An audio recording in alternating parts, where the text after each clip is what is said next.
My name is Kevin, and I have a confession to tell you. We're back with another book tag. Let's go.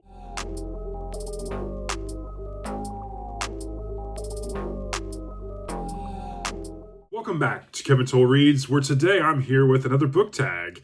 I was tagged by Pat at BookChatWithPat, the originator of this tag. It was created by Becky at Book Reviews with Becky. I will link below in the description both of their videos. This book confessions tag has 10 prompts, the 10th being tag and others. And we're going to dive right into this thing because it is an interesting one. There's some interesting questions. Let's kick it off. Question number 1.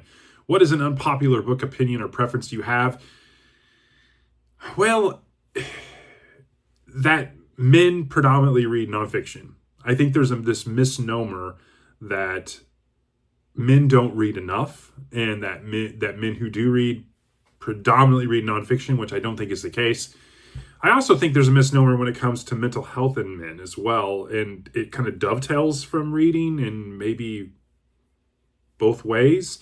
But, men's health, mental health matters. I think, men handle mental health differently than women, and I think the mental health industry as a whole is predominantly women in need, and I think there's men that are in need as well, and I think they deal with emotions and mental health differently, just like they have different preferences when it comes to books. And I think both of those things really matter.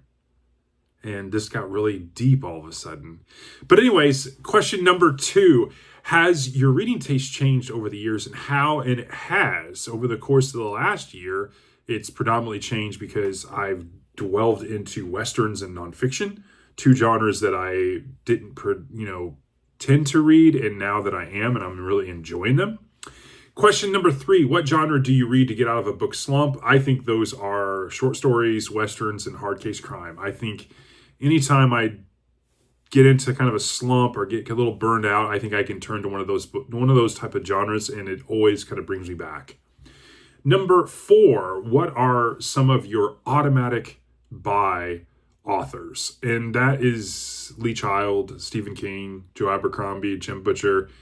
If I'm out perusing used bookstores, I'm always looking for Ed McBain. I'm looking for Conan, Sherlock Holmes books, or any of the kind of the vintage sci-fi books, because I'm trying to delve into more sci-fi. And so, that's I kind of tend to migrate there. Number 5, how many chances do you give an author before you won't try them again? It depends if it's in a series and I'm starting to get into the series a little bit.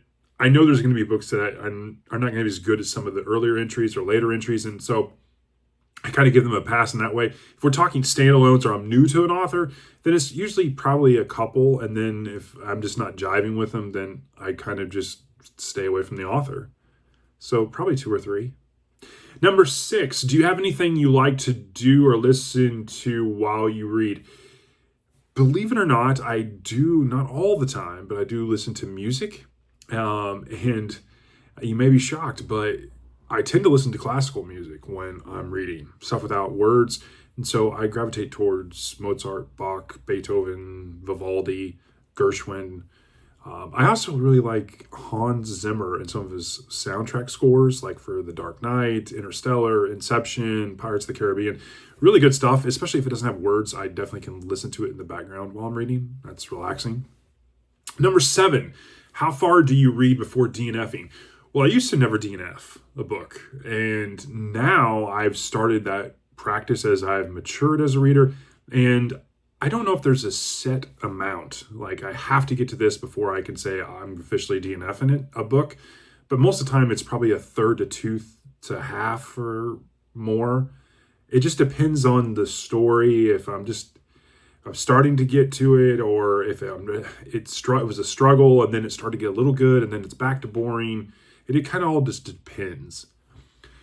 Number 8, do you find yourself making the same faces as the characters in a book? No, but funny story, I have flipped off a book before over a character.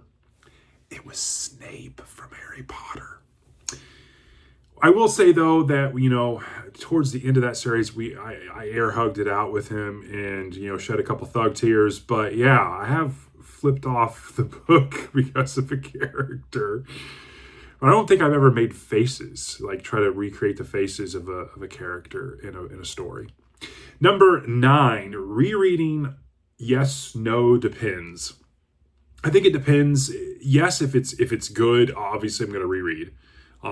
Especially if it's a standalone or a quick thriller, I really, really enjoy. I reread several series multiple times as well. Dark Tower, Dresden Files. I've even reread trying to get through different series, fantasy series, multiple times. I've tried Wheel of Time 3 times. It just depends. Standalones. If the book was just okay, then I'm more likely not to reread it. If it was really, really good and I'm wanting to get back to that character or back to that kind of world or back to that, setting, then I definitely will reread a book.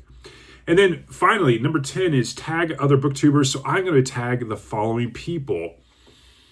Oh, yeah, Novel Insights, Rainer Reads Stuff, Ginger Bibliophile, Coiny Reads, Kelly Loves Books and Movies, Joshua Crevo, Book Lady Linda, The Chapter Conundrum, Books I'm Not Reading, Books with Blake, Ted Read Instead, A Genteel Black Hole, Peter the Book Lover, Megan's Reading Revolutions, Steve Donahue, Rainer Books, and Must Read More. You've all been tagged in book confessions. I hope you have a great rest of your day, and I will talk to you all in the next one. Thanks.